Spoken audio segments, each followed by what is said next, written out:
समीर पांडे और आप देख रहे हैं पंजाब केसरी टीवी। इस वक्त की बड़ी खबर हम आपको सिंघू बॉर्डर से दे रहे हैं, जहां पर किसानों का आंदोलन चल रहा है। और इस वक्त की बड़ी खबर, किसान आंदोलन के दौरान एक किसान ने खुद को गोली मार ली है और ऐसी सूचना आ रही है कि किसान ने गोली मारकर खुद को आत्महत्या की है और किसान की गोली लगने से मौत हो गई है। जी हाँ, ये सिंघू बॉर्डर पर ठीक जो स्टेज बनाई गई है उसके बिल्कुल पीछे किसान की गोली लगने से मौत हुई है। क्या किसान ने खुद को गोली मारी है, गोली किस परिस्थितियों में लगी है, इसकी भी जानकारी कुछ ही देर में हमारे पास आएगी। लेकिन बताया जा रहा है कि किसान जो करनाल से इस सिंघू बॉर्डर पर आया था और इस आंदोलन में शामिल हुआ था, उसकी गोली लगने से मौत हुई है। किसान को पानीपत के पार्क अस्पताल ले जाया गया, लेकिन वहां पर उसे मृत घोषित कर दिया गया है। करनाल के रहने वाले किसान हैं, बाबा राम सिंह किसान का नाम बताया जा रहा है। ज्यादा जानकारी के लिए हमारे साथ हमारे संवाददाता संजीव दीक्षित फोन लाइन पर जुड़े हैं। जी संजीव, क्या जानकारी है, कितने बजे यह घटना है और क्या कुछ आपके पास अपडेट है? जी सुरेश जी, आज हमें सूचना मिली थी कि 4:15 बजे के करीब जो कुंडली बॉर्डर पर किसानों का धरना चल रहा है, उनके बीच में एक किसान बैठे हुए थे जिनका नाम राम सिंह बताया जा रहा है और ये सिंगरा गांव करनाल के बताए जा रहे हैं। राम सिंह के पास रिवॉल्वर थी या कट्टा था, ये तो खैर जांच का विषय है, लेकिन ये बताया जा रहा है कि उनके पास जो हथियार था उससे गोली चली और जो उनकी कनपट्टी पे लगी है और जिससे उनकी मौत हो गई है। अब ये देखने वाली बात है, पुलिस से हमारी बात हुई है, कुंडली थाना एसएचओ से बात हुई है। उन्होंने बताया कि हम जांच कर रहे हैं कि उन्होंने खुद गोली मारी है या कि कोई हादसा है, लेकिन ज्यादा जो जानकारी है अभी तक की सुधीर जी, उसमें यही बताया जा रहा है कि उन्होंने खुद गोली मारी है, अपने आप को आत्महत्या की है, क्योंकि एक सुसाइड नोट होने की भी बात कही जा रही है सुधीर जी। क्या किन परिस्थितियों में उसने गोली मारी? क्या वो इन 3 कृषि कानूनों के खिलाफ थे और सरकार का जिस तरह से अड़ियल रवैया है, आज 21 दिन हो गए, क्या कारण माना जा रहा है कि उन्होंने खुद को गोली मारी या किन परिस्थितियों में उसको गोली लगी है किसान? मुझे लगता है कि सुसाइड नोट उन्होंने लिख के छोड़ा है वहां पर, उसका अभी तक ठीक खुलासा नहीं हो पाया है। ऐसा लगता है कि क्योंकि वो धरने पे खुद को गोली मारी गई है, तो इसका सीधा सा ज्यादा आशंका इसी बात की है कि उन्होंने सरकार के रवैये को लेकर के और 3 जो कृषि बिल हैं, 3 जो कृषि कानून है, उनके विरोध में शायद ऐसा किया हो। लेकिन इसको कंफर्म करना काफी जल्दबाजी होगा सुधीर जी, क्योंकि अभी तक जो सामने बात आ रही है उसमें ये बताया गया है कि सुसाइड नोट मिला है। सुसाइड नोट में कारण क्या बताए गए हैं आत्महत्या के, क्या कारण क्या लिखे हैं उन्होंने आत्महत्या के, इस बात का खुलासा पुलिस ने अभी तक नहीं किया है। ये बताया गया है कि वहां से सुधीर जी उनको लेकर के घायलावस्था में पार्क हॉस्पिटल पानीपत ले जाया गया था। जहां हम आपको ये तस्वीरें दिखाने जा रहे हैं, ये तस्वीरें पानीपत पार्क अस्पताल के बाहर की हैं। ये गाड़ी भी देख सकते हैं आप, जिसमें किसान संगठनों का झंडा लगा हुआ है और इसी गाड़ी में किसान को लेकर के आया गया। और ये पार्क अस्पताल आप देख सकते हैं, पीछे पार्क अस्पताल है, वहां पर किसान को लेकर आया गया, लेकिन वो उस किसान की मृत्यु हो चुकी थी इससे पहले कि किसान को डॉक्टर देख पाते, उसकी सेहत में कुछ सुधार कर पाते, लेकिन उससे पहले ही किसान ने दम तोड़ दिया। एम्बुलेंस के जरिए किसान को पार्क हॉस्पिटल में लाया गया। तस्वीरें आपको हम दिखा रहे हैं पानीपत के उसी अस्पताल के बाहर की, जहां पर किसान बाबा राम सिंह को लाया गया और किसान ने आज दम तोड़ दिया। गोली लगने के बाद किसान की हालत गंभीर थी, लेकिन अस्पताल ले जाने से पहले ही एक अन्नदाता ने जो इन 3 कृषि कानूनों के खिलाफ आंदोलनरत थे और उन्होंने आज खुद को गोली मारी। और गुरनाम सिंह चढ़ूनी, जो कि भारतीय किसान यूनियन के हरियाणा प्रदेश अध्यक्ष हैं, उन्होंने भी इस बात की पुष्टि की है कि उस किसान ने खुद को गोली मारी है। हालांकि इस बात का अभी कंफर्मेशन होना बाकी है कि क्या उन्होंने खुद को गोली मारी और क्यों, किन परिस्थितियों में उन्हें गोली मारी, लेकिन ये बात बिल्कुल कंफर्म बताई जा रही है कि किसान की मौत जो है वो गोली लगने से हुई है। संजीव, एक सवाल मैं ये पूछना चाहूँगा आपसे कि आखिर जब ये घटना हुई तो उसके बाद क्या सुरक्षा कर्मियों में कुछ हलचल देखी गई और किस तरह से वहाँ पर अलर्ट देखे गए सुरक्षा कर्मी? काफी हड़कंप वहां पर मच गया सुधीर जी।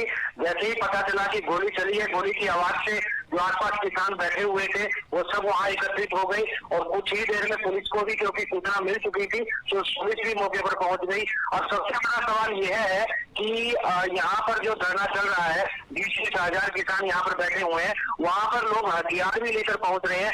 सबसे बड़ा सवाल यही है कि कैसे हथियार वहां तक पहुंचा, क्योंकि सुरक्षा होती है, चेकिंग होती है, ट्रालियों को गिना जाता है, बैरिकेड लगाए गए हैं, नाका लगाया गया है, कई बार चेकिंग भी हुई है वहां पर, लेकिन देखिए ये सब बाकी तो पुलिस जांच करेगी। जो अभी तक जो सवाल है वो ये लगता है कि किसान ने फ्रस्ट्रेट होकर खुद को गोली मारी है, सरकार से नाराज होकर खुद को गोली मारी है, या फिर कोई और कारण रहा होगा। लेकिन ज्यादा जो आशंका है, जो अंदेशा है कारण का, वो यही लगता है क्योंकि धरने पर खुद को गोली मारी गई है, तो लगता है कि सरकार से नाराज होकर के किसान ने ऐसा किया है।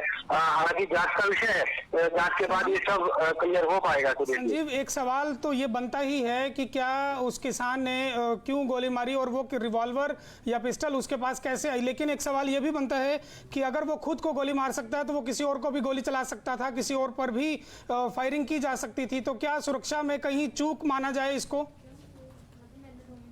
देखिए सुधीर जी, सुरक्षा को हम इसलिए कारण नहीं मान सकते क्योंकि वहाँ पे काफी मात्रा में काफी संख्या में किसान हैं, 30-40 हजार हैं। ऐसे में हर जगह पुलिस शायद नहीं रह सकती, लेकिन एक बहुत बड़ा फेल्योर जो है ये पूरी तरह से प्रशासन का या पुलिस का ये है कि वहाँ पर हथियार लेकर किसान कैसे पहुंच गया। और जो सबसे बड़ी बात है कि बैकग्राउंड भी एक तरह से देखा जाएगा कि ये किसान कहाँ से है। ये अभी तक जैसे बताया जा रहा है कि करनाल के सिंगरा गांव से हैं, तो ये कहाँ किसानी करते थे और किस तरह के किसान थे, ये भी थोड़ा सा जांचने का विषय होगा। लेकिन अभी तक जो हमारे पास जानकारी है उसमें ये है कि किसान ने धरना स्थल पर गोली खुद को मारी और आत्महत्या की है। और इसका सीधा सीधा फेल्योर भी जो है वो पुलिस प्रशासन का वहां पर देखा जा रहा है, क्योंकि पुलिस के पहुंचने में भी ये बताया गया कि वहाँ काफी देर से पुलिस पहुंची है, क्योंकि जब अस्पताल ले जाया गया उसको किसान को, तो वहाँ बाहर हॉस्पिटल में पानीपत से ले जाया गया था। वहाँ जाते बीच में ही उसने दम तोड़ दिया था, क्योंकि वहाँ चिकित्सकों ने डॉक्टरों ने वहाँ पर जाते ही पुष्टि कर दी थी कि ये मर चुके हैं, इनकी मौत हो चुकी है। तो किसान, आपने देखा जिस तरह से डॉक्टरों ने भी ये कंफर्म कर दिया कि किसान की पहुंचते ही मौत हो गई। हम संपर्क करने की कोशिश करेंगे पानीपत में, हमारे संवाददाता सचिन शर्मा के पास भी हम चलेंगे। सचिन से ये जानेंगे कि आखिर इस किसान की जो मौत हुई है वो कितने बजे की घटना है, और जब उनको पानीपत लेके आया गया तो कैसे सूचना मिली और कौन कौन उस समय मौजूद था जहां जब किसान को पानीपत लेकर के आया गया। इस जानकारी के साथ हम सचिन के पास भी पहुंचेंगे। पानीपत से भी कुछ तस्वीरें हमारे साथ आ रही हैं। सचिन हमारे साथ फोन लाइन पर जुड़ गए हैं। सचिन, आपके पास क्या जानकारी है, कितने बजे इस किसान की मौत हुई और कब इनको और कैसे इनको लाया गया पानीपत के पार्क अस्पताल में? जी सुधीर जी, मैं आपको बताना चाहूंगा, पार्क हॉस्पिटल में सिंगू बॉर्डर पर ऐसी सूचना मिली थी कि किसी किसान ने सुसाइड कर लिया है, खुद को गोली मार ली है, जिसको परिजन यहाँ पर पानीपत के पार्क अस्पताल में लेकर आए थे। जी जी जी, बोले। डॉक्टरों ने उसे मृत घोषित कर दिया। बताया जा रहा है करीब 1-1.5 घंटे पहले वहां सिंगू बॉर्डर पर उन्होंने खुद को गोली मारी है। फिलहाल जानकारी यही सामने आ रही है। परिजनों से हमने बातचीत करने की कोशिश की थी जो पार्क हॉस्पिटल में आए हुए थे। हमने उनसे बातचीत करने का प्रयास किया था, लेकिन उन्होंने ऑन द रिकॉर्ड कुछ भी कहने से मना कर दिया। लेकिन कहीं ना कहीं जो चर्चा है वो यही है कि किसान आंदोलन में जैसे वो गए हुए थे, सरकार का जो रवैया था उसको देखते हुए कहीं ना कहीं आहत अपने आप को पा रहे थे, जिसके चलते उन्होंने आज आहत होकर खुद को गोली मारी है। फिलहाल अभी हाँ जी, पार्क अस्पताल के अगर हम डॉक्टरों की बात करें तो क्या उनसे भी बात हुई है आपकी?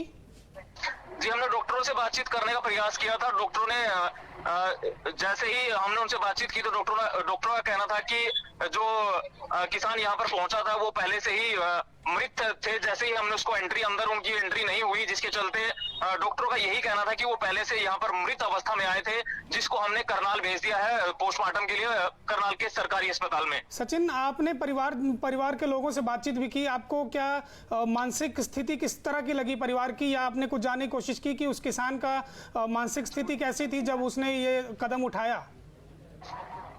जैसे कि हमने परिजनों से बातचीत करने का प्रयास किया तो परिजनों ने मीडिया के सामने अपना पक्ष रखने से साफ मना कर दिया था। लेकिन कहीं ना कहीं जो परिजनों के साथ कुछ अन्य लोग आए हुए थे, कहीं ना कहीं उनकी बातों से ऐसा लग रहा था कि जो किसान है वो इस आंदोलन की वजह से कहीं ना कहीं अपने आप को आहत महसूस कर रहे थे, जिसके चलते उन्होंने ये कदम उठाया है।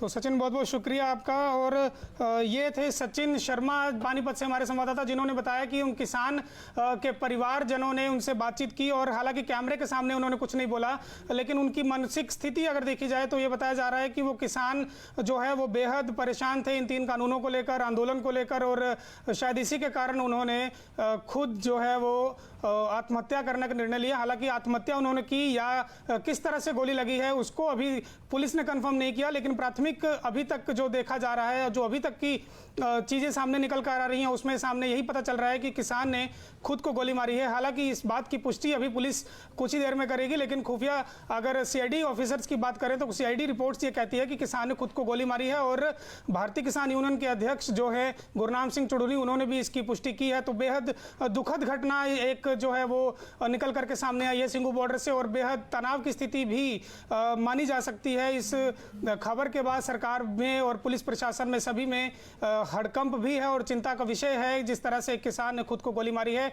फिलहाल इस खबर के लिए इतना ही। आप और खबर देखने के लिए, आंदोलन से जुड़ी हर अपडेट के लिए पंजाब केसरी के साथ जुड़े रहें। नमस्कार।